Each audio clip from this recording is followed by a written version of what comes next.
पाठ 11 क्रिया, क्रिया के भेद तथा क्रिया की व्याकरणिक कोटि काल। Verb, its types and grammatical category of verb, tense. निम्नलिखित वाक्यों के रंगीन अंशों पर ध्यान दीजिए। बारिश हो रही है, धूप निकल रही है, बच्चे दौड़ रहे हैं, नौकर काम कर रहा है। ऊपर के वाक्यों में आए सभी रंगीन अंश किसी न किसी घटना या कार्यकलाप के होने की सूचना दे रहे हैं। विभिन्न कार्यकलापों को बताने वाले शब्दों को व्याकरण में क्रिया कहते हैं। अब निम्नलिखित वाक्यों पर भी ध्यान दीजिए। पिताजी आने वाले हैं, गीता डॉक्टर है, वे लोग बेईमान हैं। इन वाक्यों में आने वाले हैं एवं है शब्द होना क्रिया के रूप हैं।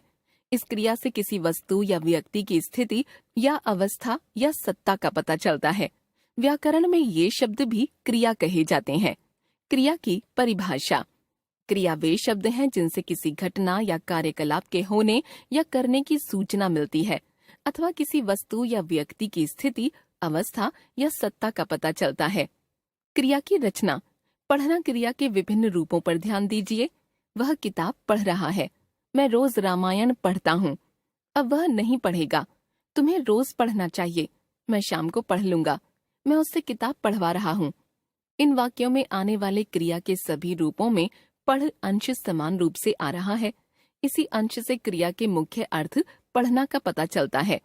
व्याकरण में इसको मुख्य क्रिया या धातु कहते हैं।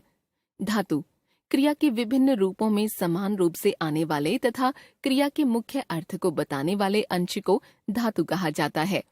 जैसे चल, उठ, लिख, कर, सो, जा, हंस आदि। सहायक क्रिया। ऊपर के वाक्यों में आए पढ़ना क्रिया के विभिन्न रूपों में से यदि पढ़ धातु अलग कर दें तो क्रमशः रहा है, ताहूं, एगा, ना चाहिए, लूंगा, वा रहा हूं रूप बच जाते हैं। ये वे रूप हैं जो मुख्य क्रिया या धातु में लगकर संपूर्ण क्रिया पदबंध बनने में उसकी सहायता करते हैं। इसीलिए व्याकरण में इन अंशों को सहायक क्रिया कहा जाता है। अतः सहायक क्रिया क्रिया का वह अंश है जो मुख्य क्रिया या धातु में लगकर क्रिया पदबंध की रचना करता है। क्रिया के भेद। क्रिया के भेद दो आधारों पर किए जाते हैं, कर्म की अपेक्षा या अनपेक्षा के आधार पर, रचना के आधार पर। कर्म की अपेक्षा या अनपेक्षा के आधार पर क्रिया के भेद। इस आधार पर क्रिया के दो भेद किए जाते हैं, सकर्मक क्रिया तथा अकर्मक क्रिया। सकर्मक क्रिया, जो क्रिया कर्म की अपेक्षा करती है, सकर्मक क्रिया कहलाती है। अपेक्षा करने का अर्थ यह नहीं है कि वाक्य में कर्म उपस्थित हो ही। यदि कर्म उपस्थित नहीं भी होता तो भी कर्म की अपेक्षा करने के कारण क्रिया सकर्मक ही मानी जाती है। वाक्य में कर्म का प्रयोग होगा या नहीं, यह तो वक्ता की इच्छा पर निर्भर करता है। निम्नलिखित वाक्यों के दूसरे उपवाक्य में कर्म का लोप कर दिया गया है, फिर भी दोनों उपवाक्यों की क्रिया सकर्मक है। जैसे मैंने आइसक्रीम खाई, तुमने खाई या नहीं? हम लोगों ने कल ताजमहल देखा, तुमने देखा है या नहीं? मेरे सभी दोस्त चित्र बना रहे हैं, तुम क्यों नहीं बना रहे? मैंने एक कहानी पढ़ी है, तुम पढ़ना चाहोगे? कर्म की पहचान। क्रिया पर क्या या किसे या किसको शब्दों से प्रश्न करके कर्म की पहचान की जा सकती है।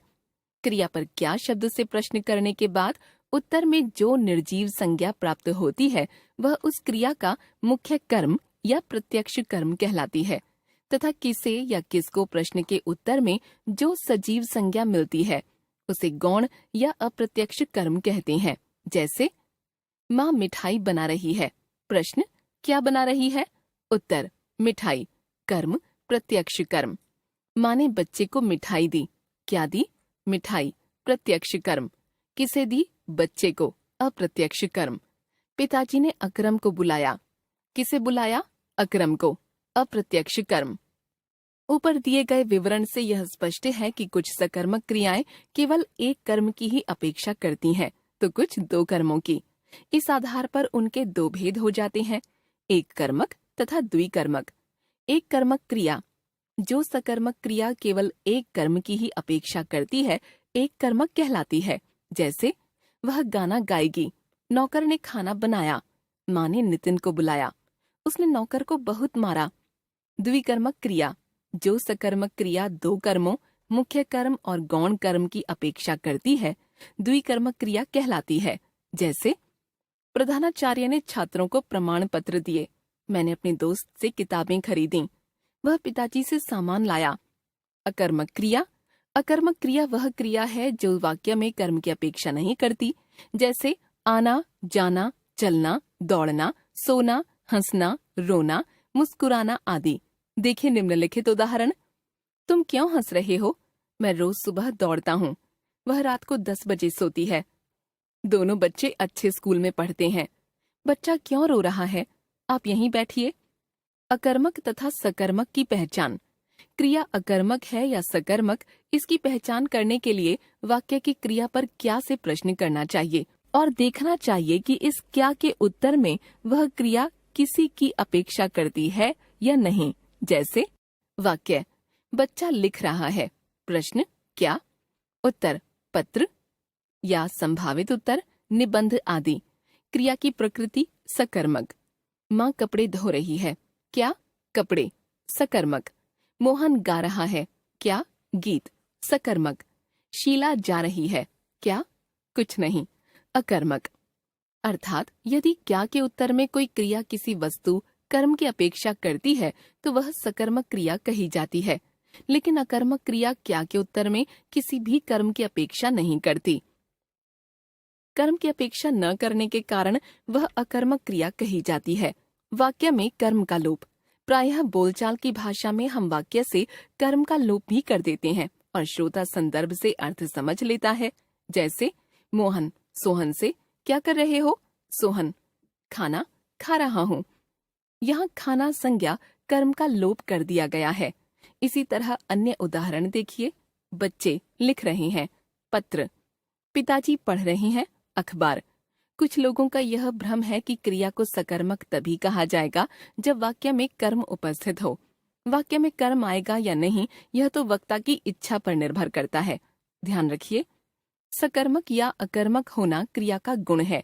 यदि कोई क्रिया सकर्मक है तो वह हमेशा सकर्मक ही रहेगी और अकर्मक है तो अकर्मक ही रहेगी। वाक्य में कर्म आया है या नहीं आया, इससे क्रिया की सकर्मकता या अकर्मकता प्रभावित नहीं होती। क्रिया की सकर्मक होने की शर्त यह नहीं है कि वाक्य में कर्म आया है या नहीं, बल्कि यह है कि वह कर्म की अपेक्षा करती है या। काल टेंस। काल टेंस तथा समय टाइम एक नहीं होते। समय का संबंध भौतिक जगत से होता है तथा काल का भाषा से। समय का व्याकरणिक रूप ही काल है। काल के भेद। काल के 3 भेद किए जाते हैं। काल, वर्तमान काल, भूतकाल, भविष्यत काल।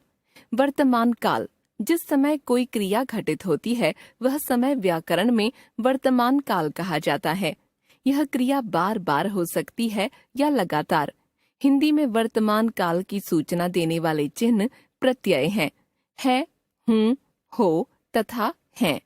उदाहरण, बच्चे नाश्ता कर रहे हैं, वह रोज शाम को घूमने जाता है।